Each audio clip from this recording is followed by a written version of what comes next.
to work on their big why and be very thoughtful of your big why. Go deep of what it is that you want to achieve and why. What is it going to provide? I loved, Jaden, what you shared with us that your big why's changed. Being pregnant has changed your priorities as it should, as it does. It changes your world in a good way. But you've got to adjust and find out what that means to you now. So Megan's going to tell us what it's about. Jessica Poole, she is the director of operations for a large team, and she's going to talk about lead gen and organization. Oh, cool. Business stuff. Yeah, cool. Love that. So if you want to tune in on the Red Class at 11 right after us, then do that. And Jessica Poole will talk about Legion and organization. And so that'll be a great topic for us to tap into after this. Remember, this has been a course all about lead generation. It is about getting 36 deals in 12 months with a dedicated 3 hours a day of lead generation. Now, I told you that this is a class for experienced agents. So I don't want you thinking, now, if you can achieve that 36 in 12 months in your first year, that is awesome and phenomenal. It can be done. I have seen it done. It is hard work. So I'm not going to ever fib to you guys if whether this is easy and make it sound easy. I want you to know, I guess I come from reality, meaning I'd rather show you all the real path than a path that you may not achieve. And it's just because you're starting this business. Let's be real. When you start something from the ground up, we shouldn't expect immediate results because that's not, hi Edgar, come on in. That's not normally how that works. It takes time to grow anything, whether you're a gardener or a farmer, whether you're whatever, it takes time to grow all these things. If you'd pass this down to Edgar, that would be great. Let's all check in. I'm going to do the slide here so that we can I'll make the QR code a little bigger. Can we check in even when we're here? Yes, Oh, sorry. because that's how. Listen out. No, it's okay. That's a great question, Irene. We shouldn't assume that you know. This is how, because I'm not going to write down attendance. This goes on a spreadsheet so we can always see if you're here. Okay. Do I need to check in from the previous times? Will it automatically know? No, it's not going to know. If you can, that's great. If not, don't worry about it. You're so new that, yeah, don't worry about it. Okay, we're going to go back and review what this last power session is all about. We're going to briefly we're going to review the models again. We're going to talk about measuring your results, keeping your goals visible. We worked on your big why. I hope everyone took the time to work on that. And I'd love if anybody has some additional sharing to do here in a moment. Goals to actions, now you do it, and then we'll talk about what your action plan should look like. So let's then just touch on, or let's just work on the big why. Your exercise was to think about what a thriving real estate career will do for you and your loved ones. Write your big why in a specific emotional detail. And then I encourage you to have that in front of you. If that is the background screen on your phone or on your computer, if that is posting it up in your home office, if that's posting it on a post-it note in your car, I don't care where, but we're going to need reminders on this journey. Because every day is not going to be rainbows and sunshine. It's not. And that's just life. That's just life. And I want you all to be able to tune back in to why the heck you're doing this. Because since you're new on this journey, you don't know some of the tough things you're going to face. You don't know some of the challenges you're going to face. And there are times where, again, this is me just being real. This is an amazing career, but it is not easy. Anytime you're running your own business, it's there are going to be challenges and you're going to have to handle everything. You don't have someone else stepping in to take care of the messes. You'll be taking care of the messes. When you have, here's what threw me big time in this business is how emotional our clients and other people get. Oh yeah, I got one right now. It's insane sometimes. I didn't know people could get that kind of cray cray. I just didn't know. I thought, and I came to the realization that in real estate, our clients, these are personal transactions and not business transactions. Anything having to do with someone's home, I bet you get this because you're with your construction business. You're touching their home, you're working on their home. There is a different emotional attachment and response that can happen. And same when we're helping them buy and sell. It's exciting for a buyer and it's scary for a buyer. It's stressful for a seller. It's rewarding for a seller. All of those things we're managing, and I didn't realize that when I got in this business. And I'll be honest, that was the hardest part of day-to-day real estate for me were the people's emotions. I didn't, nobody told me that. I'm logic-based. I thought everybody else would be logic-based. They're not. I think it's really similar with construction. It's the same way. I think it's the hardest. You deal with people all the time frames, all that kind of stuff. When you deal with emotions of a person, it can get everything. It just make things harder. Oh, very much. They don't see as clearly. They don't think as clearly. Like I'll give you an example that you're going to be dealing with is a seller. A seller thinks their house is a castle. You walk in and you think, oh, this needs a lot of work. They see a place where they raised a family. They see a place that every holiday created memories. They see a place where they did personal work on this home with pride, Yes. even if it wasn't done well. And then you come in and want them to make their house different to sell it. And they don't always take that well. No. A buyer is going to be so excited at times, they're not going to think clearly enough. And they're going to want to maybe not care that they're paying too much for this house, or they may think not doing all the inspections is fine because they want to save some money because they're putting together all their pennies just to get a down payment and all the cost to buy this house.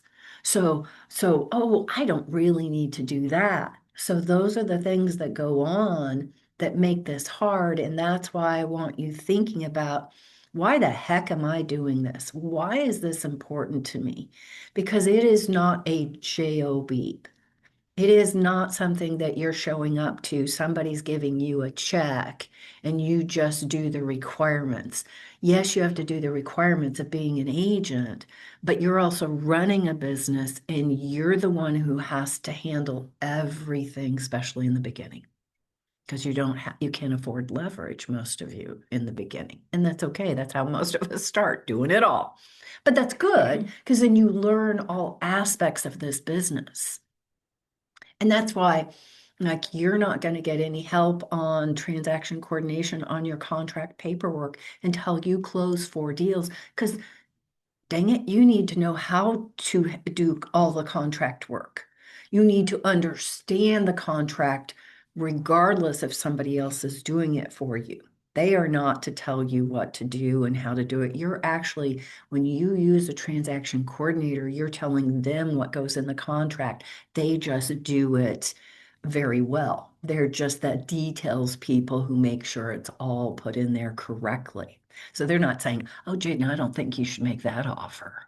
Or, oh, you should put this in here and not that. That's not their job. They're literally just filling in what you tell them the details of it is. So that's why you have to learn it. And I bet you would agree, Edgar, it's so critical that you know all the aspects of running the business, even if, I mean, even when it comes down to like bookkeeping, if you just hand that off and never develop the knowledge of what the numbers mean and all of that, you don't know if somebody's doing you wrong or not in your bookkeeping. And that happens I mean, I hear it in real estate. You hear it in other businesses. Diana Kokoska, who retired from being the head of MAPS coaching for Keller Williams, the whole coaching division for the company. When she was an agent and she was doing tremendous volume and had rental properties also, she had an assistant running all of that and they absconded with all the rent payments. Oh, wow. And all of her properties started defaulting, and she didn't know why. Actually, what happened is she was out at an association as at a real estate association meeting because she was on the board, came out and her car was gone. Oh, they Repossessed they it. repossessed it. Wow. She owed like $76,000 Mhm. because someone stole that money because she said, I blindly and she's a very smart woman. Let me tell you, she is sharp, but she trusted someone else, didn't double check their work and what they did and what was being done until harsh reality. So that's why you want to learn, even if you don't feel like, oh, being a business owner feels weird and I don't feel really comfortable with all the numbers. You really do need to have understanding of all of this. So I hear some agents say, oh, I can't wait to have someone else do my contracts. And they think that means I don't even need to know the contracts. Please don't take that as the message. It is just to give you leverage so someone is doing work that is not dollar producing for you, right? It's not the most, It's the same amount. You still have to review all the documents and make sure they're correct before they go out. yes, I mean, you're doing, your definitely. eyes are still on the documents the whole time. Yeah, you don't have them send it out and Mhm. you don't look at it to make certain because even the best TC could make a mistake. That's why we're reviewing things like title commitments and the settlement statements before closing. I mean, you think, well, the lender's got that, the title company's got that. They know so much more than me. They can make mistakes too. So it is always your job to look at all of these things. And I say that associated with your big why again, because sometimes this is going to feel like a lot. You're going to be thinking, am I crazy? Why am I doing this? And then you have to take yourself back and say, this is why I'm doing this. This allowed me the freedom and flexibility to have the lifestyle that I wanted, but I have to do the hard work to get to the financial opportunity. Well, and your name is on the document. Exactly. So, I mean, 3 years ago or 2 years ago, when I needed a TC at my last brokerage, I used the broker's TC and I thought that would be perfect no matter what. And Yeah. here, I'm gonna pay you. She typed up the document even just for our agreement and she had typos in it. She had misplaced stuff. I was like, I know contracts. This is wrong. Correct this word, please change Yes. this. You didn't mean there, you meant this other word. Never mind. And so I was like, fine, that's one fluke, but I'll use her again for something else. I used her for a residential contract and I said, I need this by 5. I just need you to finish, get the rest of the documents ready.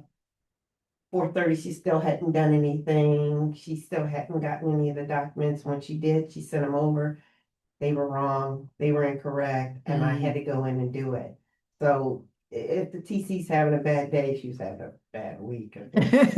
But, And that can you know, happen, and that's you why, need to know how to do the contracts in case something else is going on. and that's, And your name is on it. I'm sorry. no, That's the main thing. My No. name was gonna be on this document and I knew. You are from so jump she right. Couldn't do the first thing and when I trusted her with the more important stuff, I was like, this is getting, never mind, I'll just do it myself.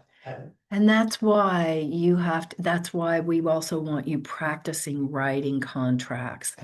That's why we do the contracts challenge every month, and all of you need to participate. It is not, oh, if I want to, it's, oh, you should feel like I have to, because you don't want to be writing your first contract with your first client with no experience. It's not a good place to be. And like I've said before, you are asking miracles of us as coaches. And while we are good, we are really good. We love our Do not, but do not expect miracles, okay? So anybody want to share with me any additional input on their big why when they sat down to work on it? Edgar, for you, why real estate? What is it going to provide for you and your family? For me, there's a lot of reasons. Being in the construction industry, I always wanted to, get on the other side where I can, flip my own houses, do that kind of part, the business. Basically not depending on clients that come to need renovation, but buy a property, renovate the property and resell it. Yeah. Uh, and on the other side, I wanna have another income that doesn't like my personal expenses doesn't depend on my construction company, so I can free up my company to be more. So I can invest the money inside the company to Mhm. grow yes. without me without me depending from the income of the company. So Mhm. give better direction on that side and grow the business. Mhm. So I want to have my personal expenses coming from the real estate side. Okay, I love that. I love that. Yeah. And that makes sense because it'll help you grow the other part of your business too. So I love that. And one source of strength, income to another. Yeah. That's great. Alice, what are you hoping and wanting real estate to provide for you and your family? Well, right now I'm just a Second. dog mom, so I don't have Always necessarily isn't. any kids to provide for, but Want I want, to, it's can like you it hear? always has a delay. Hold on one second. I shouldn't call Okay. on you without my, well, no, it's up. Is it working? It is now. Okay, sorry. No, you're Um, okay. It was me, not you. right now I'm just a dog mom, but I'm also in my 20s and I want to travel. I also want to be able to travel places that I can take my dogs, so I need to be able to provide training so that she's a pit bull. She's real gentle, but she's vocally friendly, so need to get some training so that she can go places with me. And also my mom's kind of always just my mom was my mom has one sibling, and my mom's kids and her kids grew up completely different. So seeing all the work that my mom has put in to get my sister and I to this place where we have options and opportunities and things like that, I want to be able to give back to her. She is constantly working. I don't see her. I don't see her. I was going to say I don't see her not working ever, but I just don't see her because she's always working. She owns a volleyball club. She works at the children's hospital. She's always had 2 or 3 jobs at a time. So I want to be able to give back to her too. No, I Help love her that. one day. I know this sounds like things that kids just say, but maybe help her pay off her mortgage. One day build a family compound where we've all got our little houses on a big piece Love of that. land and we can, live together and be near each other, but have our own spaces, send her on vacation, stuff like that. I love that. I do too. I want you all thinking along those lines. What is it that, if you read the Millionaire Real Estate Agent book, at the top of the pyramid of building this business, the current edition says it is to receive. when Gary rewrites, and he's already done a lot of the rewrite, and so is Jay with him, Papasan. But when they republish the update, it's going to have at the top give. The top of your pinnacle of building this business should be to give back. I mean, it's a personal decision for you.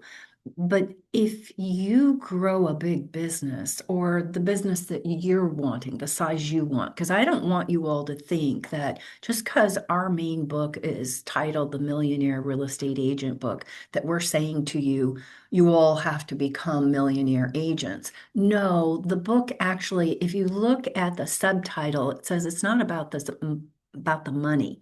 It's about being the best that you can be. Because if you're the best that you can be in building this business, then you will have the business that you desire. Be that big, be that medium, be that small, you will have the business that you are desiring. So I don't ever want you to think that we're pushing you to make 1 million unless you've said, that's what I want to do. If sometimes the energy you feel from us as coaches on making certain you get things done, we just know what it takes to build this business. We know that it's built on momentum and the amount of work and every. Hi, Jeff, come on in. Sorry. No, I'm glad you're here. So I want you to understand. Do you want to move stuff I'm in? a junk out of you. Yeah. Thank you. It gets tight in here. I'm always Right. having to. There's more than enough room here. I For- appreciate that Megan keeps me grounded. Like, Mhm. I'm like, this is what I want to do. And she's like, how about we make it a little more realistic? I appreciate that because I want realistic goals. Like, I Yeah. want to, like, you know, You want to be able to actually Yeah, see your achievable. accomplishments and not Yeah. always feel like you're not getting there. yes. Well, and when you're new, you don't know what is logically you can accomplish in this first year. And that's why I'll be honest, the most typical goal we see with new agents that they say they want to make in their first year is 100,000. And I would love for each of you to make 100,000. I also know how hard you would be working to get to that 100,000. You know, I'm really curious about that. Like in construction, I mean, as an owner, you put a lot of energy every day, Mhm. and you deal with a lot of stuff. Like you have more. I feel like you have more responsibilities because, like, when you have employees, they're Yeah, just you have- there for their paycheck. Mhm. They don't really care if the job is done on time or not. Right. Mhm. And then you have suppliers. You have a lot of pieces. You, as responsible of the project, you have to put all together and make sure you push everything. So Mhm. you have to babysit a lot of people. Mhm. It's the same here. But I see like in this industry, you have a lot of people who depends on that income. So it's important for them to close the deal. Like you Mhm. have your loan officer. If he Mhm. doesn't close the deal, they don't have money. Mhm. So they all put the energy to make sure they have that happen. And most of the pieces goes that way. And then in the middle you have the process of you have inspection, you have Mhm. appraisals, but all those pieces it takes some time. You Yes. just need to make sure everything goes on the right Yeah. time. Mhm. But I feel like your time frame, the time that you deal with emotions of like emotional people and all that is shorter. In Mhm. some ways, yes, from what you're used to with all of the employees and suppliers and stuff, but think of it, the suppliers just get switched out for appraisers and inspectors and lenders and title companies. And while I would love to tell you that every lender and every title company will have their act together and will get you to the closing table on time, that's not true. You'll find out the hard way. It's not true. They're not all, you're like, you do this for a living? So we are project managers, just like you are now. That's what we do with transactions. We are project managers. And so that's why you have to understand that being an agent and handling transactions isn't truly difficult, but it's hard, meaning there's so much to it.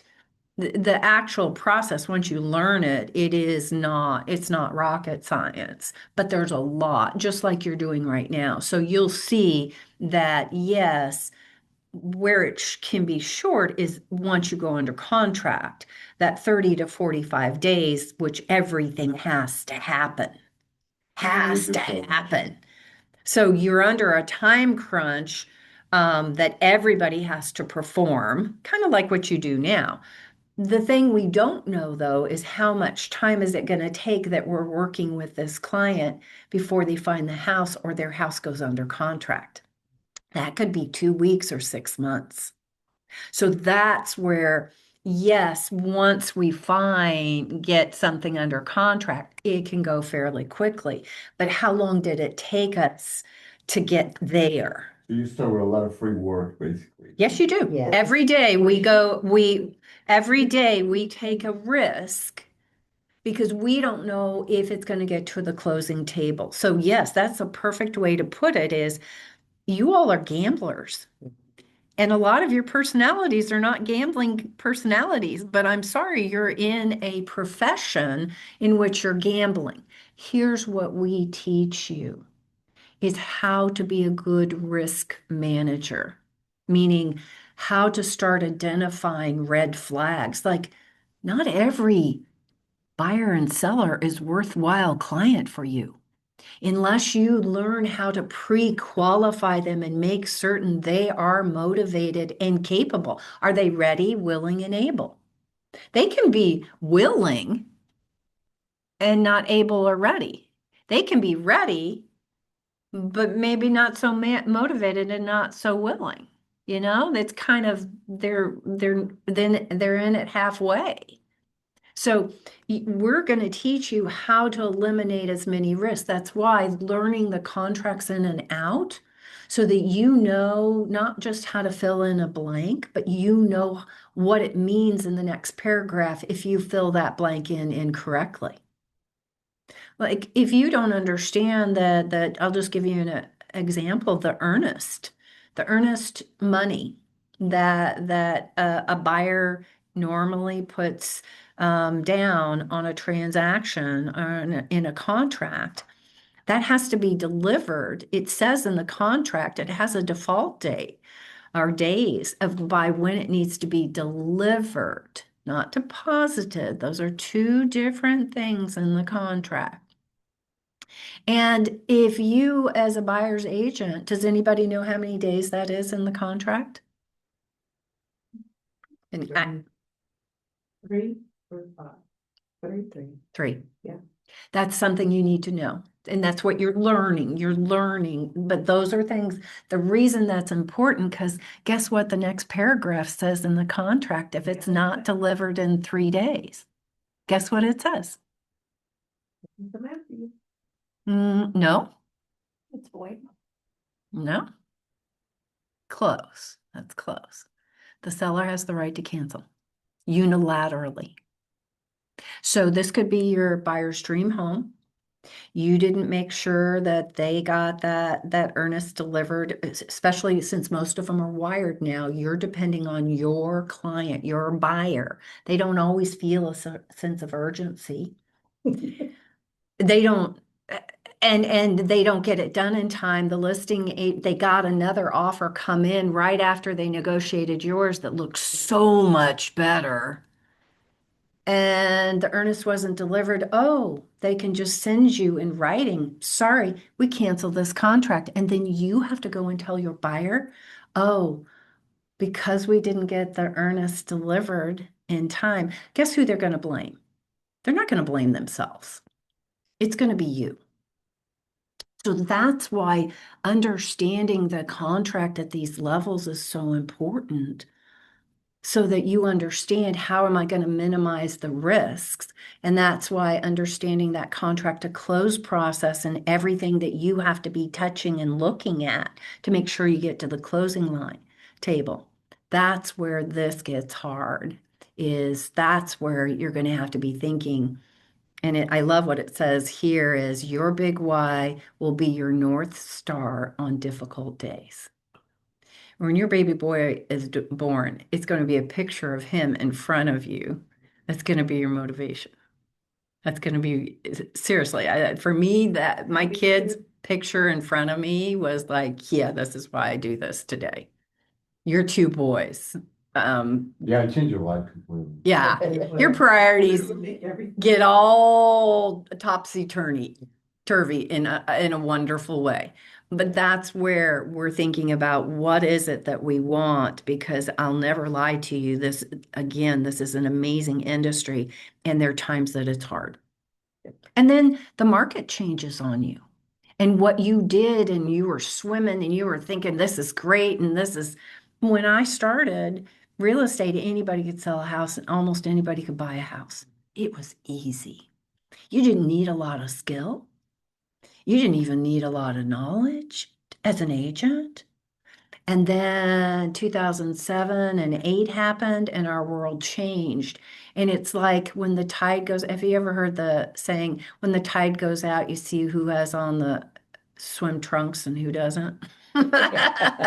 It shows what you know and what you don't know when things get hard. And that's another reason I want you to take this learning seriously, because the knowledge and the skills that you're building, you may not use them today, but you might need to use them next year or the year after, because things happen in our world that are different. Yeah. Your business has changed through the years, I'm Oh, yeah. sure. Wow. Sometimes we're easier and harder, and I can't imagine supplies during COVID and that type of thing, and trying to get, all the things you've had to deal with. Yeah, and actually, it goes together with the real estate market It too. does. It does. Yours mirrors ours. Yeah. When we don't see people spending money on houses, like when new construction doesn't happen, then people, a lot of supplies are not being bought and what have you. And when people aren't buying houses, we don't see them going in and spending money at Home Depot and Lowe's to paint and to get new curtains or curtain rods and new toilets or new toilet seats, those types of things. So yes, we mirror each other. The only time that I see it was kind of a different market is COVID, because people was staying at home Mhm. longer, and now they was wanting to do things in the house. Yes. Which is one month that we was really slow, like even closed completely. Mhm. And then after that, like everybody just wanted, Crazy busy. yeah. But That also happened with the downturn in the economy. A lot of people who had wanted to sell their house and the market was not good for sellers, they decided to stay in their houses and do things to their house instead of sell their house, because it was too tough of a market to be a seller if you didn't have to sell.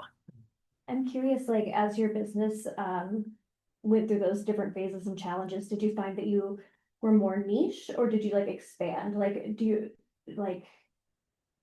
you start doing like bathrooms only? Yeah, Or you- go out to, You have to be creative. Yeah. Yeah. When you see the market going down, you try to be creative and see what is the area that is going to explode or be more need. Like, I trying to do everything, but then you realize later on that you have to need to find what makes the money and what doesn't make the money. Mhm. Because then you lose a lot of time and energy on something that you're not, getting so much from. Right, yeah.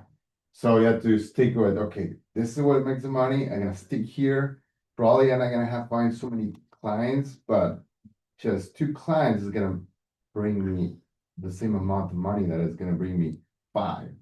So having less business or best deal doesn't mean it's less money. It could be more actually. Right, Yeah. depending on the project. Depending on And the it's project. the same in real estate, Jaden. There'll be times where, like at the beginning of COVID, any of us who did open houses as a key part of our business, it got shut down for several months, and we didn't know if we were going to be able to do it and when we would be able to do it. So we had to look at different, what do I replace that with? Because you can't just wait until it was okay, right? Right. When it's unknown, it's unknown. So you have to, in our businesses, we have to pivot also. When it becomes a buyer's market, you have to pivot your business and focus in a different way than when it's a seller's market. Yeah. Yeah. Does that make sense? yeah, Yeah. So that's why when you're learning, especially about all the forms of lead generation that we've been talking about, and you think, I'm not going to do for sale by owners and FSBOs. Well, I'll be honest. I think there's always good opportunity there. I'm going to be perfectly honest. Right now, the numbers are pretty low on those lists. There are times when it's like a seller's market and or a buyer's market, and that list will blow up. So again, it reflects on what's going on in the market. So while some people still focus on that as a piece of business because they've built skill and knowledge in there, it may not be as lucrative or as have as much potential right now. Same with foreclosures and short sales. They're a teeny tiny bit of our inventory. And so sometimes you're going to get a buyer that says, "Hey, I only want to look at foreclosure property," and like it's next to none. Next to none. Okay. And to me, that my question would be, why is that important to you? Because they have a preconceived notion that a foreclosure is going to be better and cheaper for them. Could be, could, maybe not, They're gonna get. but the condition will reflect the cheaper price. Yeah. If they're an FHA buyer, you're not. Yeah. you're not- you- Please don't show an FHA or a VA buyer a foreclosure or a rundown piece of property. USDA, probably not. USDA doesn't have the same appraisal requirements. Just the FHA and the VA, that it's based on loan approval is based on the condition of the house also.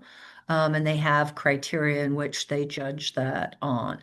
So that's where you have to be really careful. But again, in 2007, 8, and in that time frame, foreclosures and short sales were 30% of our market here in Kansas City. It's now like a 0.02 or 1. I mean, it's that low, but it was 30%. 30% is a big chunk of a market. Yeah.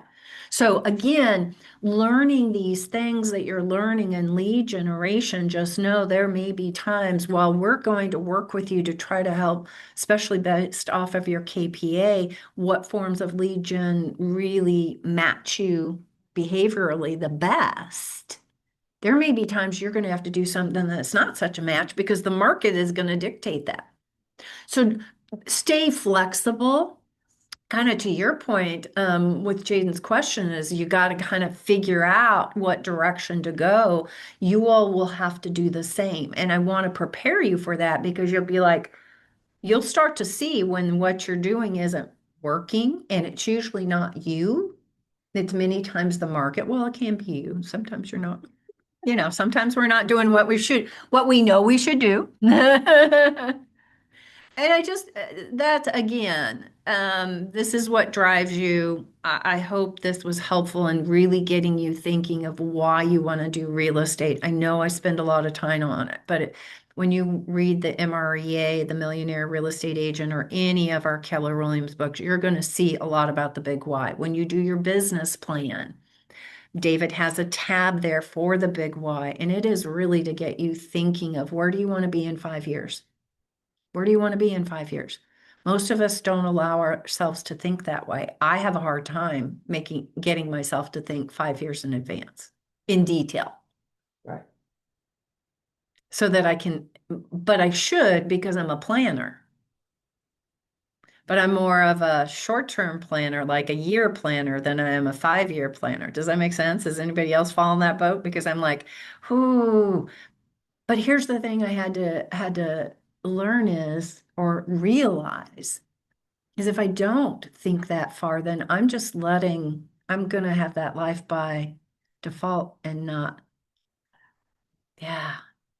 I think Life's one going to of the- happen to me more than if I plan. I'm sorry, Sam, when I was talking to him, he said, where do you want to be in 3 years? And I had never thought, oh my gosh, 3 years could be a real, I definitely can see me having stuff done in 3 years. Mm. So 5 years, I'm like, yeah, I got some time, it's cool. Mm-hmm. No, 3 years, you could be doing some stuff, you can get some stuff done, you can get It's some really of the increments, but you can definitely have some of this done within at least 3 years, right? Yes, Okay. and Work towards that. the red book, the Millionaire Real Estate Agent book with those systems and models is designed to be your 5-year plan. If you follow the systems and models in that book, There's no reason you can't be where you want to be, even at $1 million in net income in 5 years. Again, like I said, it is where you want to be. Don't compare your insides to other people's outsides. Mhm. Where do you want to be? What do you want? Too many times we're looking at other people like, oh. I had somebody say to me, I'm going to start doing more social media. And I said, well, do you like it? No. Are you on there much? No. Then why are we going there? Yeah. Yes, because he'd seen other agents do really well with social media, but to him, that meant like, oh, I'll do 2 posts a week. And I said, that won't cut it. So maybe you don't go there. Don't go down that road. That's not your road. And it's okay. But you've got to decide where I want to go and then start doing the planning to get yourself there.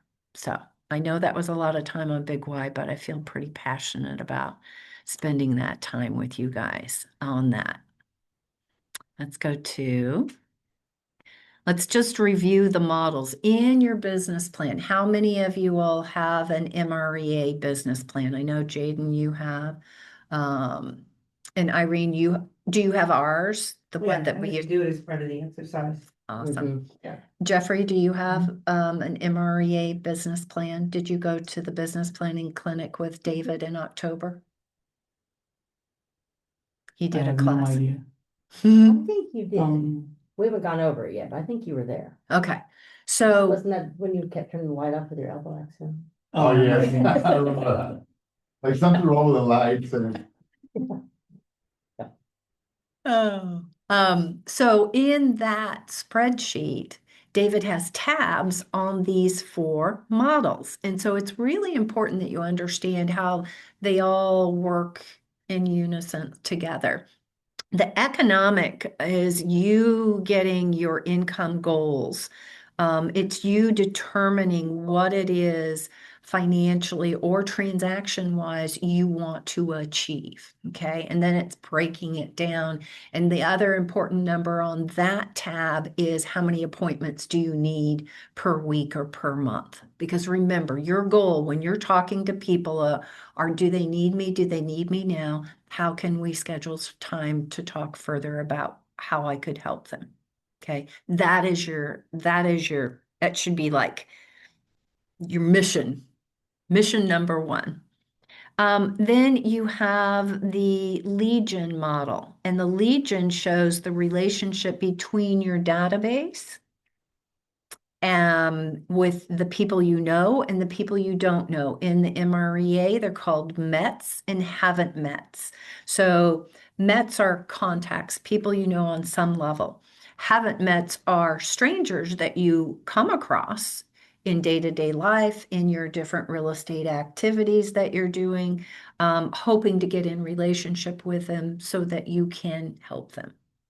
But this tab, this model shows you how those relationships can turn into closed transactions, and it actually quantifies by giving you ratios of how many people do I need to talk to that I know to get business. And basically think of it as a 20 to 1. For every 20 people in my database, I should get 1 piece of business or 1 referral from them. Now, here's the thing. When you're new, remember they don't remember or even know or realize you're in real estate. So you're not going to even get that 20 to 1 right off on day 1. You're building towards that so that they recognize that you're the person to go to when it has to do with real estate. For strangers that haven't met, that's 100 to 1. For every 100 strangers that you talk to, you should get 1 piece of business. Or sometimes even those people will refer you even if they've never used you. I know that sounds weird, but it's happened. Yeah, actually it helps a lot. It Sometimes is. it happens in my business, like you have someone who wants to do something that is like really simple, that doesn't look a good business for you. Mhm. But then all of a sudden, this person or someone who Wants a can bigger break your project. heart- Oh, yeah, like I have a client who was doing some small repair on his house. I can't remember, it was like $300, Mhm. for work. But this person referred me to someone who made me $120,000. Yeah, good job. It was a huge renovation. Yeah. So it's like that over there, I learned to never like underestimate anyone. Yeah, exactly. And that's Mhm. where I want you all thinking in your database. If one of the people in your database tells you, no, we're um, never going to move. You know what came through my mind when I was a brand new agent? Oh, take them off the list. They're never going to move. I didn't understand that for every one person, they know people. Actually, there's a statistic out there. Do you know what the average amount of people floating around each of one of us? 200? Yes, 200. On average, each of us has 200 people that cycle around us in a maybe daily mode, monthly mode, bi-yearly, yearly. There are people that are in our world consistently in different ways. So think of them, every person you meet, you should see 200 people around them because that's what you're looking for. You're looking for, if they don't need me, exactly. That's what I want to be able to provide. So I didn't realize that in the beginning. And so I shortchanged myself and thinking, oh, because and I was just so disappointed. I'll never forget. It was one of my brother's friends. And he said, hey, Kristen, that's great. I'm very happy for you. Good luck. And we're never moving. I'm like, oh, okay. I didn't understand. I should have said, A-okay, here's where I can help. If you ever need a plumber, a painter, or a landscaper, come to me because I have all those resources. That's where I missed my opportunity. Also, Happy with needing it, but do you know any friends, Mhm. relatives, Mhm. anybody who might have mentioned, or if they do mention in the future that they're looking at moving? 100%, 100%. I feel like just don't believe them. Like never, Of like course. Yeah, because No, I- never is never. They don't- That's, I yeah. don't know what their life looks like in 10, 15 years. Like my parents thought they were going to retire in South Dakota and now they're considering moving to Kansas City. Because So, Nice. yeah. Any grandchildren? Yeah, I'm pushing it really hard. See, Tell my son but- that. Yeah. well, it's almost like we have to translate what they tell us. That just means they don't see it in the near future, right? No, because someone can get a job out of state, someone can move for grandkids. I think that's more common now than it's ever been, that grandparents are moving to their kids instead of because their kids are moving away. So that's where I want you all thinking this lead gen model is me understanding how many people I need to be consistently talking to get the results that I defined in my economic model that I want to achieve. And then the budget model that we'll talk about is setting smart spending limits and making sure you're maximizing profitability. Here's something I'll tell you. I know a lot, through the years, I've known a lot of successful agents. And guess what? Not all of them were profitable. If we say your average commission, really your average commission since, well, let's just get your phones out and let's just do a little math. If the average, go to your calculators, if the average sales price is $375, okay, $375,000, and let's say this is just for example purposes, but let's say I was an agent, a buyer's agent, and I charged 3%. So I'm going to do times 3% equals, how much a commission is that? 1,250. Okay. And remember, you don't take, that's your gross. You're not taking all of that home. So please don't spend it in your head. Because you'll have company splits, you'll pay to the program and play Keller Williams International. However, that's a big chunk of change, even when all of those things are taken out. And so we get paid in lump sums. And sometimes I will tell you, I would get my commission check and I think, I'm rich, I'm going to go out and spend money. Instead of understanding I needed to put this much aside for taxes, this much aside for my business, this much aside for savings or retirement. It felt like, wow. And so a lot of agents have literally gone out and just spent money like it was water because they had a lot of money coming in, but they weren't profitable. Their businesses weren't profitable. Well, part of what we try to do with our launch program is help you understand how to run a business. You are now your own HR department. So you have to set these systems up for yourself. So Mhm. you are paying your taxes and your savings accounts and you're keeping all that in mind. Not just Yeah. assuming you have all this access to cash, because you really don't. There's other places it needs to go. Yeah, that is not just because if you don't, here's a reality about our business. Most agent, many agents have done nothing to set aside money for retirement. Yeah. And so they never retire Yeah. because they can't afford to. I've seen 90-year-old agents. I have. It's great if they can do the job. But I'm not dissing them, but sometimes it's because they have to have that income or try to have that income. That's a huge difference. You are because you have to, not because you just want That's to. because you want to. Yeah. You will hear, this is the first office I've been in, and this is my fourth office I've been in leadership. This is the first one I've had agents literally say, I'm retiring. Yeah. That they did the right things with their money and they were able to retire. This is the first. Otherwise, I have some friends with other companies who are still working when they wish they didn't have to. And it's because when we make good money, and here's what happened, like during COVID, and I say these things for you guys because this is our last session of this course, and I really want to share some important things with you. But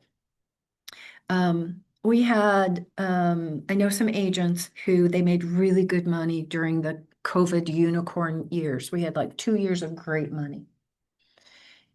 Our industry, luckily, was not impacted the way other industries were during COVID. Did amazing.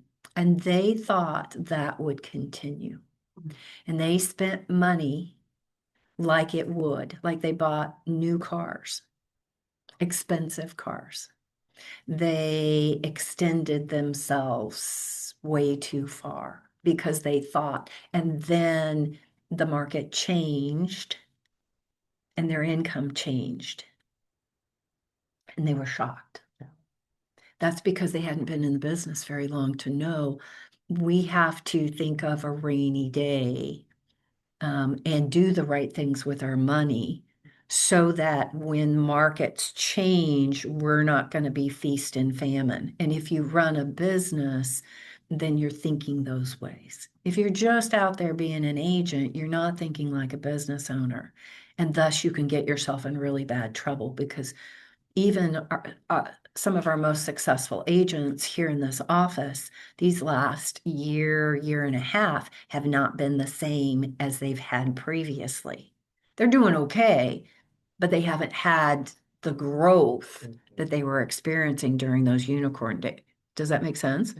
And I don't say this to scare you. I just want you to understand that don't overestimate that a market's going to stay the way it's going to stay forever because it does not.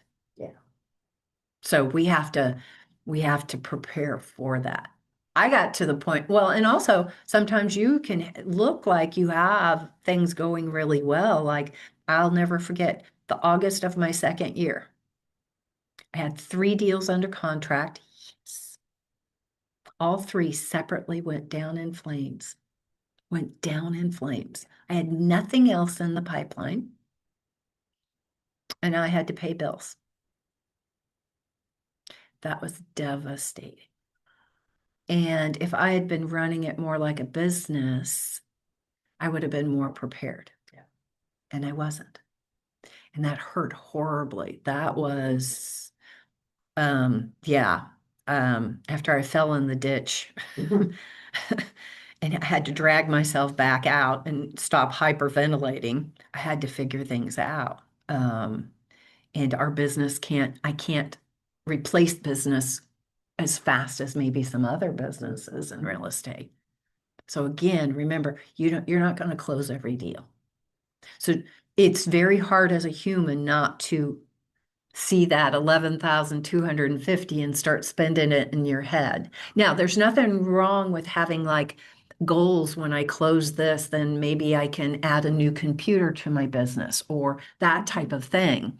But don't proactively go spend that money before it's in the bank, and don't spend all of it because you've got to. Does that make sense? It's really easy as a self-employed to do any business.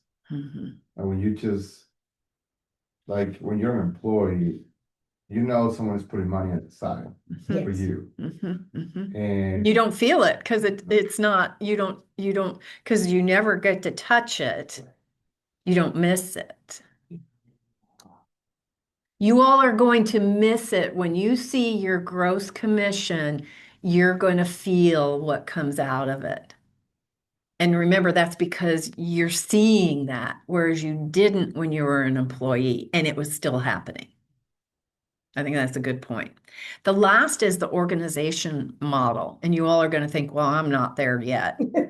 Determines when and how to build your support team. Well, after 4 transactions, you get a transaction coordinator. So that is part of your support team. So there can be elements of support and leverage that you can experience in this. So let's keep going, and I'll dive a little deeper into these.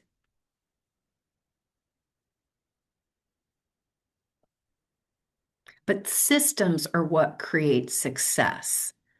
The models, like I said, the economic model, if we're looking at conversion rates, that's why in that business plan with all those numbers, we've got conversion rates, because you've got to know how many appointments you need to go on to get closed deals. So we know that here in the beginning, we give new agents a 67% chance of everybody you meet with, only 67% of them are going to sign a listing agreement with you. Of those, 75% are actually going to close. Now that's pretty conservative, but we're trying to protect you, because if we get over optimistic, and like I said, not everything closes, then your goals aren't going to feel real or attainable. Buyer conversion, we believe that 83% of the buyers you're going to meet with, they're going to sign an agreement with you if they're ready, willing, and able. However, buyers can have a lot more issues that happen with inspections, especially, and financing, and 50% of them are going to close. And that's also the reason we give you those really conservative percentage rates, is because you guys are new. You haven't learned all the elements of being a good risk manager yet. So you're not going to see some red flags that you will with experience. I wish we could prepare you for every red flag. It's impossible, because some of them we haven't experienced yet. I mean, sometimes I'm like, what just happened? You what? So, but those conversion rates will get better because you're going to get more skilled and knowledgeable. And that's where you have to make certain that you are committed to getting more knowledge and skill, because that's the only way your business is going to truly grow. So if we go on those financial assumptions like we just did on that 375, in this year, new agents, and I did this percentage, this average sales price is off of what new agents have sold this year. So the average sales price for new agents this year were 375. Okay. And you ideally want to have your business split 50-50, 50% between listings, 50% between buyers. It'll probably be more like a 40-60 or a 30-70 in your first year, but your ideal that you're going towards is a 50-50 minimum. Okay. Any questions on that? So when you see like the average the average commission, the 11,250, like in your head, with your experience you have, how much do you really say, okay, this amount is what I'm gonna count? That's what we're gonna get to. Okay, Good question. Okay, listings sold. So let's say for the 36 transactions, which again, I told you all was that would give you a gross commission income of 405,000. That is selling 18 listings and closing 18 buyers. Okay. The balanced approach is what creates the stability and predictability in your business. I know that I'm going to hear from some of you, well, but Chris and Megan hears this too. I really like just working with buyers. I just really just like working with buyers. That's fine that you like working with buyers, but as a business owner, that's not a good business model if that's all you're going to focus on. Does that make sense? I really want you to understand that, yes, you can do that, but you are setting yourself up for a much less stable business. And you can handle more listings at one time than you can buyers. So you're actually stunting the growth of your business if all you do is focus on buyers. Now, what do we know in your first year? You're gonna have a lot of buyers. You're going to have a lot of buyers. And that's okay. We know that's historically, traditionally what happens because they're a little bit easier to find sometimes here in the beginning. But that doesn't mean that's the model you want to have year after year. That's just know that in that starting world, it's not unusual to have more buyers than sellers in your first year. Okay, but don't make that the model. I want to give you where you want to go. I want to give you the vision of what direction you go. Let's make this more realistic. Let's say 10 deals in your first year. Okay. What does that look like? That'd be 5 listings, 5 buyers with a total volume of 3,750,000. If we have a commission income of 11,250 per transaction, that would be a gross income of 6 figures. Okay. Now remember, that's not what you're taking home. That's the gross, not the net. Now, then we'll touch on key considerations are what the market center charges, what do we charge here in the office, what does Keller Williams International charge, what do you pay towards the program? That's important that you understand. And then you also have to be thinking about how much do I need to set aside for taxes, right? Now, here's what I do know. On your first couple of transactions, there's a good chance you might need to spend every penny and not set anything aside for savings or taxes. Because maybe you've gone without a paycheck for a while. Okay. I get reality. Just have in your mind how much should have come out of there so that in your future checks, you're adjusting accordingly. Don't beat yourself up if you need every penny out of those checks. We've got a big hospital. Yeah. And that's okay. That's okay, Jaden. But I want to give you permission to know that we get it if you say, I didn't set anything aside, but know what the figure is that should have been set aside for taxes and savings so that you're doing and taking that out of future commission checks. I'm just all about reality. Yep. Yeah. And they're due by the 15th. We have to, so that we don't get a late fee December. of December. this month. Yeah, this month. So you should, These are every quarter, aren't they? yes, and they are going up to 105 per quarter. They've been 90 or 95, 90. It just comes, I have auto pay, so 90, they're going up to 105. And that's quarterly. So, and then your super is monthly. So again, those are expenses that you need to be thinking of that we're going to talk about here in just a minute. The lead generation model, that again, remember that's about what this model proves is that prospecting-based lead generation is highly cost-effective, and that is your belly-to-belly, face-to-face, voice-to-voice. Now, know this, you all are so fortunate that social media costs you little to nothing. So you can do more marketing than an agent 20 years could ever do for little to no money. We had to spend money on print and advertising and mailings. We had to spend a lot of money. I can't, I know that the average successful agent spent $10,000 to $20,000 a year just on marketing. Yeah. Well, but that's what we had to do because we Yeah. didn't have affordable marketing. So Facebook and Instagram, yeah. So just know that that's amazing and wonderful for you all. Amazing and wonderful. That's where having a marketing plan and knowing what you're doing though is so important. It doesn't work. None of your lead generation works if it's hit and miss. I do it, and then I don't. Do it, and then I don't. It doesn't work. There has to be consistency in this for you to have consistent business.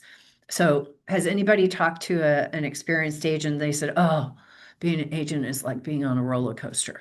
So all the time. Yeah. I see those Facebook posts. Yeah. Feast and famine.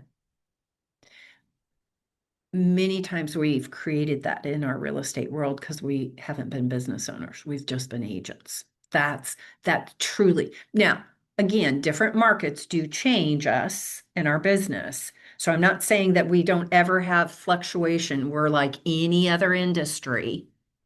The outside world impacts our business. But I'm saying that you can have the most predictable and steady business by being consistent.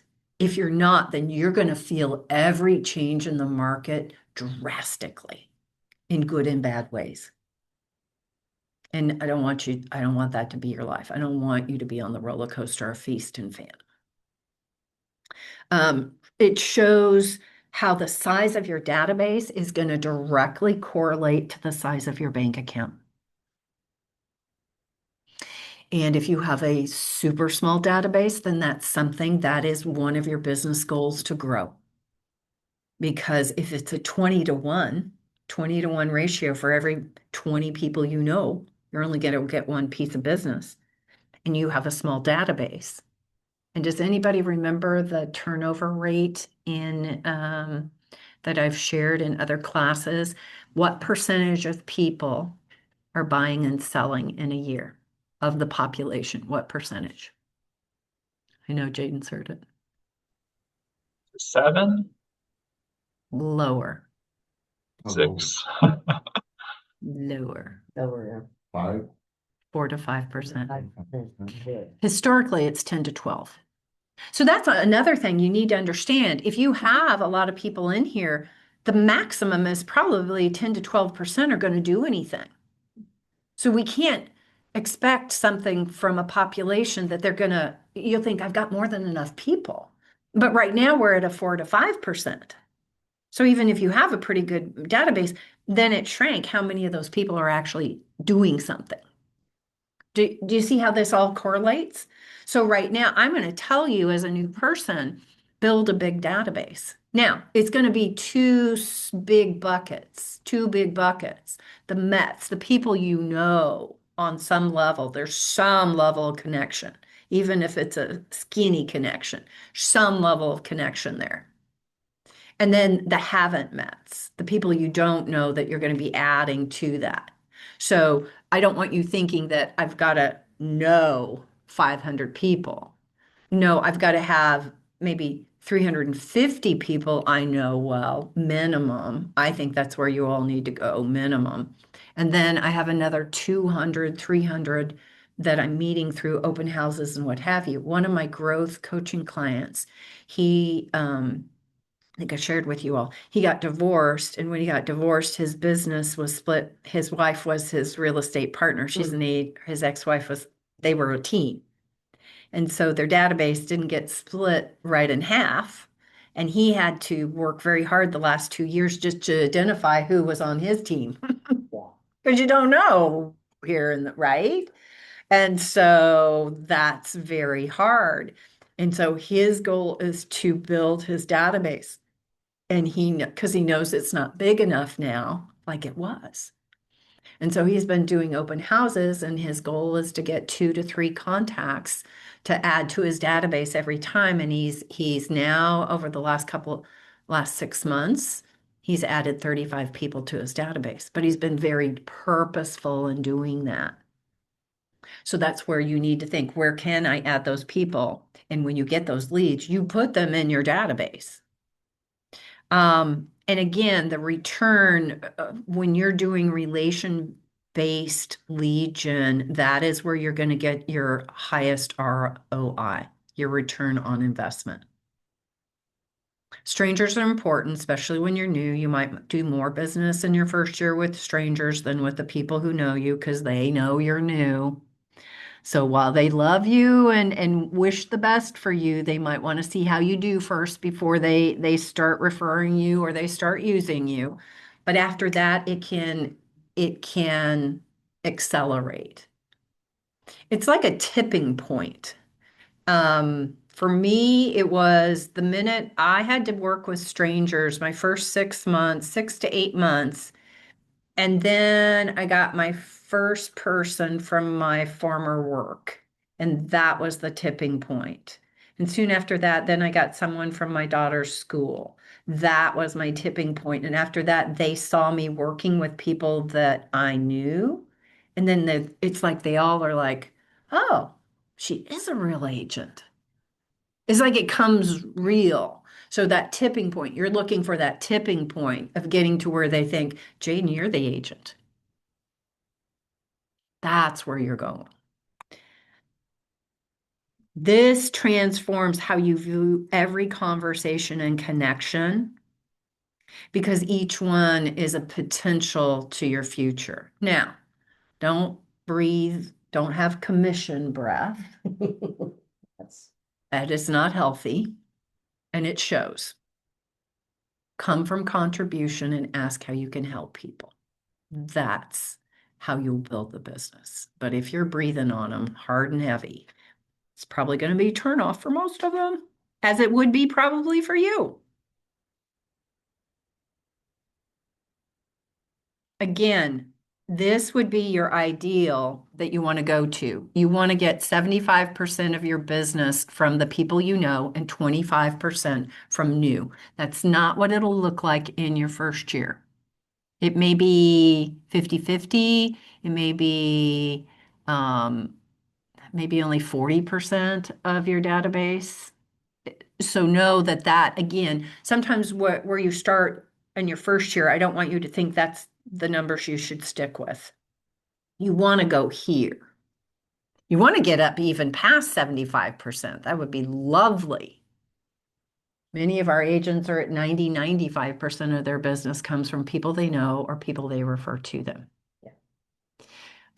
Does everybody have at least 100 people in their database? Yes. Yeah. Yeah. Jeffrey, do you have at least 100 people in your database? Yeah, Wonderful. they're people that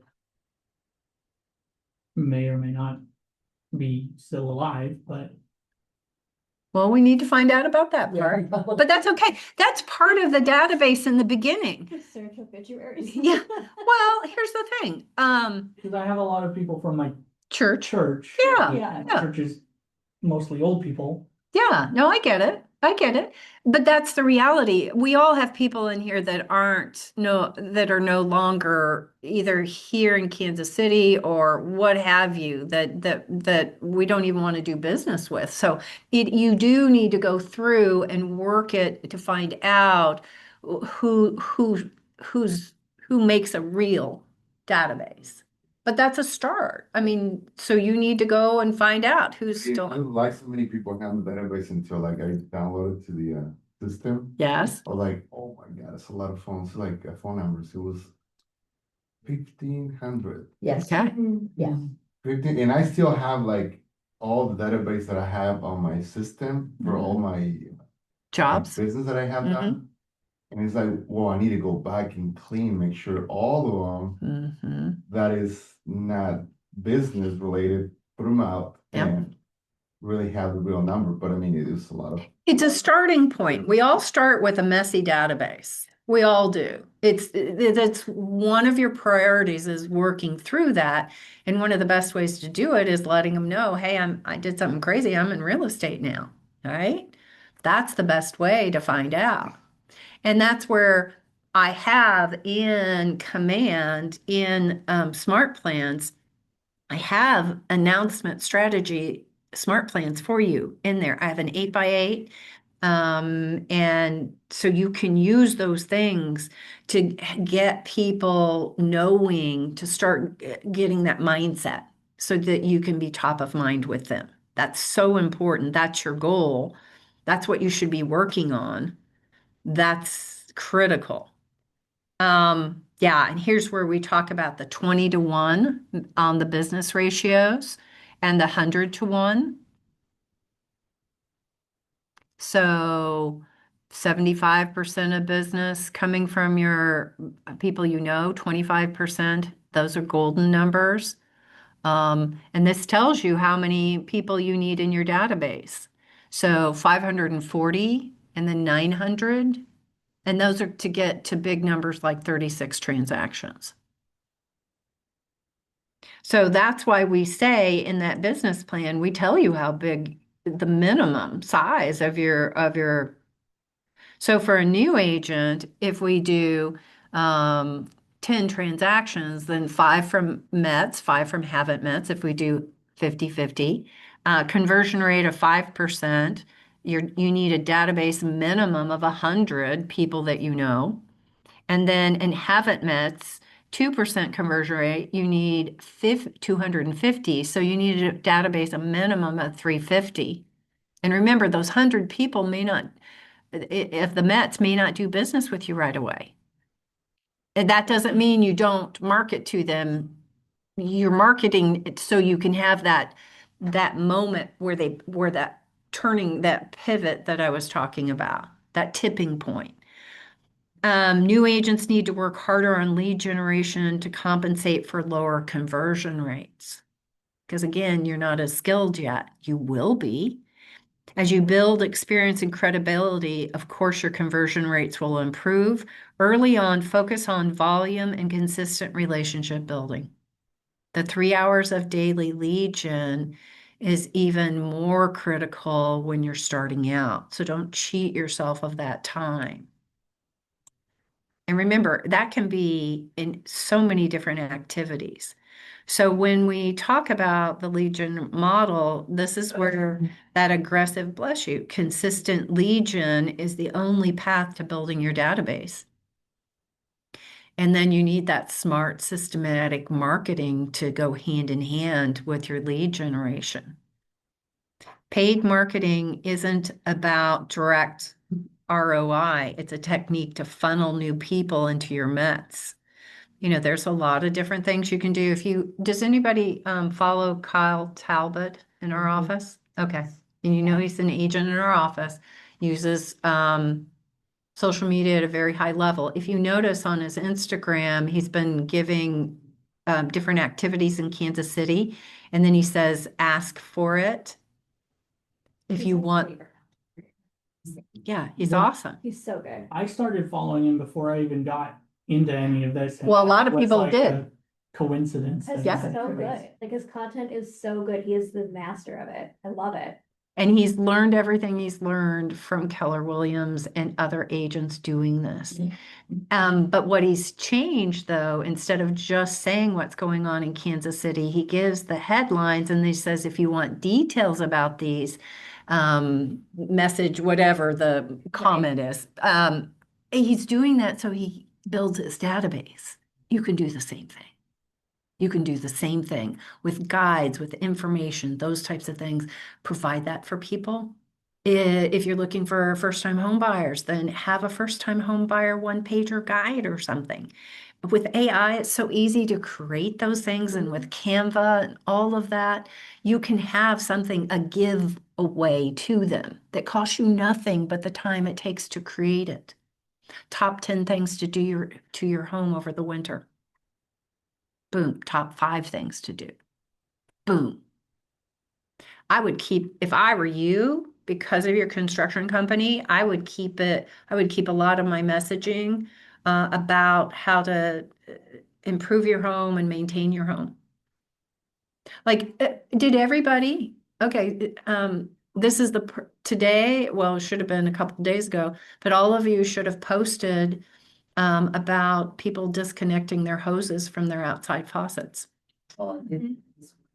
Okay, do it now. Get a picture of a frozen. My husband does this every time there's the weather gets this cold. He texts all of his clients, and he gets the most response out of them saying, "Thanks, I forgot to disconnect my hose." Because you can get frozen pipes from that, and a lot of people don't understand that. Matter of fact, my husband didn't understand it because he was from California. He's like, "Why do you have to disconnect your hose?" I said, "Because you have frozen pipes. I've personally experienced it.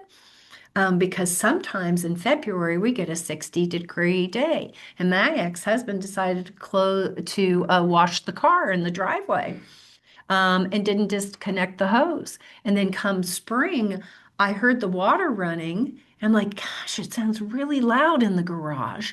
And then pretty soon it's coming out of the sockets and the light fixtures and the plugs because it bust a pipe because he didn't disconnect the hose when it then dipped back down in February to below freezing.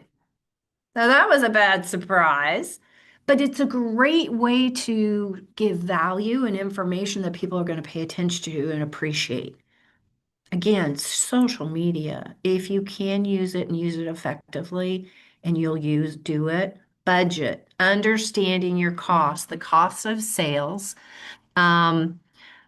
Money you spend, so the cost of sales is the money you spend to acquire income. That's your marketing, your lead gen, your client gifts, if you do any events, all of that, that's your cost of sales. What are you having to spend to get business, to get leads, to get people to use you, right? Then expenses is the money you spend running your business. These are terms that as a business owner you need to know. Technology, your office fees, your education, those things that cost you that you've got to spend. That's your expenses versus your cost of sales. By tracking these categories separately, then you can make informed decisions on where to cut back if you need to.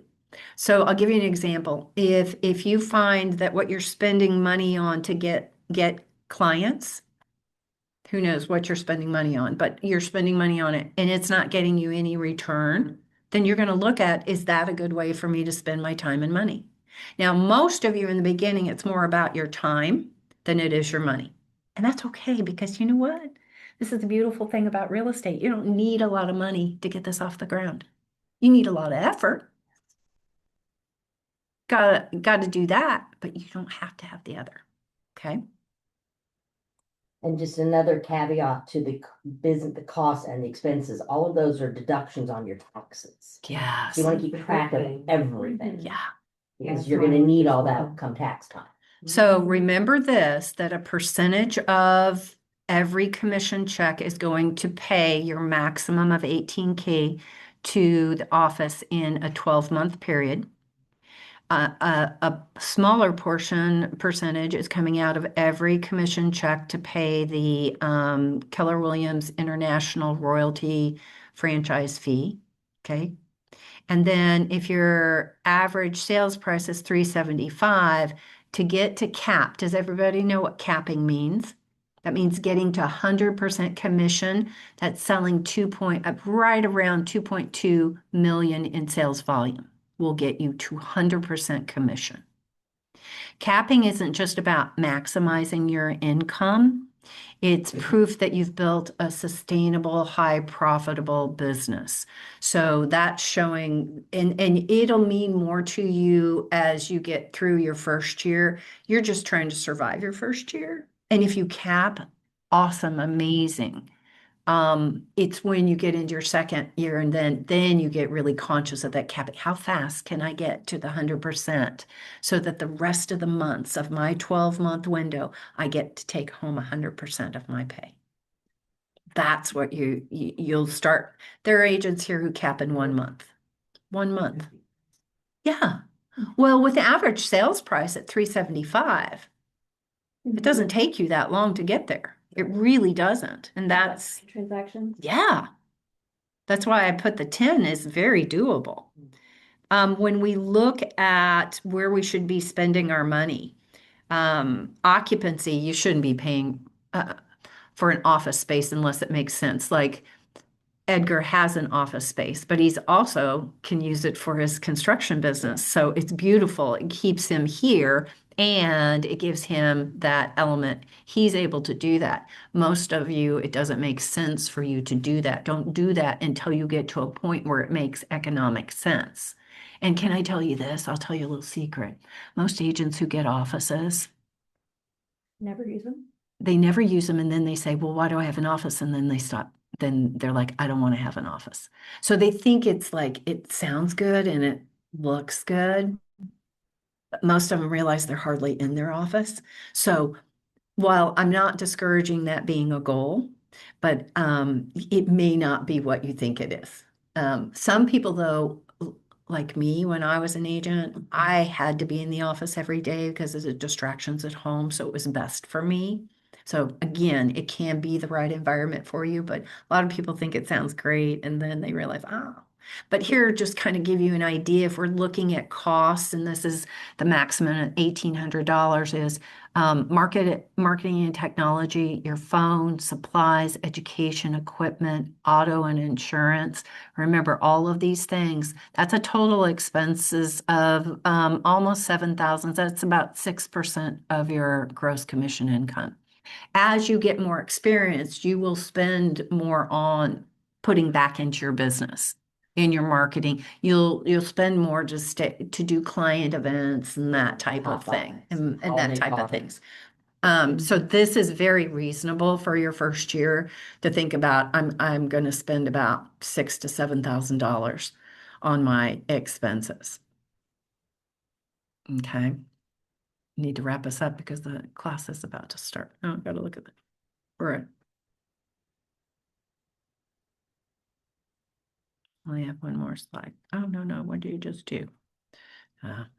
Oh, no. Stop it. Stop it. I can fix that later. I saw that and I was like, what? Okay, the organizational model will just, I know it's still there. I can erase it later. Transaction coordination, that is something that you're going to want and love. When to hire, you hire an assistant when you cannot keep up with your steady business flow. If you're turning down opportunities or providing subpar service due to time constraints, it's time to start getting leverage and hiring someone part-time or whatever. I have a VA. I have a virtual assistant. I didn't have one for a very long time, and I grew the program to where I had to have that because I couldn't do all of it myself. Remember that return of investment and hire carefully. And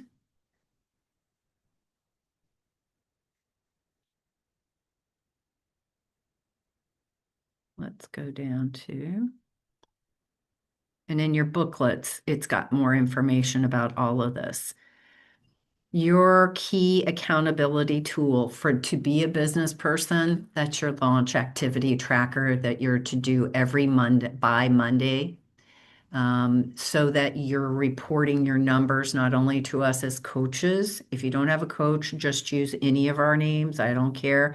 But it's to get you to be thinking and tracking your business and what you're doing in your business. And that activity tracker is really for you. Because if you can see how many people am I talking to, and then you realize, oh, I'm not talking to enough people, it's for you to have self-discovery. And it helps us as coaches to know where we need to help you start moving. Make sense? Okay. Any questions? Was this helpful? Yeah. Yes. Question just about training the rest of the year. Is there training the rest of the year? Next week we will have Tuesday and Thursday. Uh-huh. But after that, no. Then we go on holiday break. So there'll be little, that's why you can go on digital chalk and knock things out. Kudos to Irene. Irene, you're like a crazy woman on there. She has 70% of her Wow. done of her 90 days. Keeping break, I was like, She went crazy. Do you by chance have time this afternoon for like me to pop in for 15 minutes? I think so. Hold on. Hold on. Sorry to put you on the spot like that. No, that's okay. I do. I have something from, I am busy until Big room. 2, but after 2, I have from 2 to, when do I have? No. Oh, do I only have an hour? Hold on. Let me look at this other calendar. It's easier to read than my phone calendar. So it's like an additional opportunity to hear other perspectives from high performing agents. okay, we need that. We need that, sure. What is a red meeting about? Being a perspective from a director of operations on a large team, just what they do and how that works and leverage organization for your business, more business focused. So it might help somebody like you. to Yeah, kind of I have merge time businesses. between, The idea of what 2 real and estate 3. business looks like and how to manage that. If I could pop great. in Yeah. too, just for And you a can few just sit in there and minutes. You listen. bet. You don't have to Perfect, thank you. sign up. Bye, Zoomers. It's free. Your friends, really Yes. nice people. Oh, good. The Taberys, Linda and Walt? Yes, Good. super nice people. Very I good. guess So they- you came- Yesterday. Yeah, these get,